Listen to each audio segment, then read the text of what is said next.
pretty much anything physical that a graphic designer creates is gonna end up in the trash. Coffee cups, billboards, packaging, business cards, they're all intended for a single use, a temporary means to a temporary end. Take this project by the world-renowned design agency Pentagram. They created graphics for office chair manuals, packaging, and labels for the chairs themselves. Despite Pentagram's elegant design work, all of these items will eventually be tossed out, some almost immediately. Now you might be thinking to yourself, well, those could all just be recycled. So let's talk about recycling. According to the United States Environmental Protection Agency, over half of all recyclable material in the US is dumped in a landfill instead, every single year. Recycling does not solve the problem. Given the already tumultuous effects of climate change, and that according to the collective majority of climate scientists, we have until just 2030 before the effects of climate change are irreversible, it is time to ask what you can do to be a sustainable graphic designer and help combat the crisis. Here are some helpful guidelines to get you started.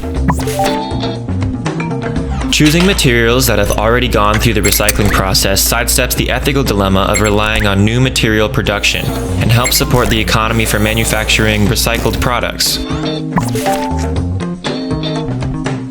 Plastic production has a corrupting effect on the environment. It also is very difficult to recycle, and doing so requires a lot of water and generates substantial greenhouse gas emissions. As a general rule of thumb, avoid using plastic unless absolutely necessary, and if so, consider using plant-based alternatives instead.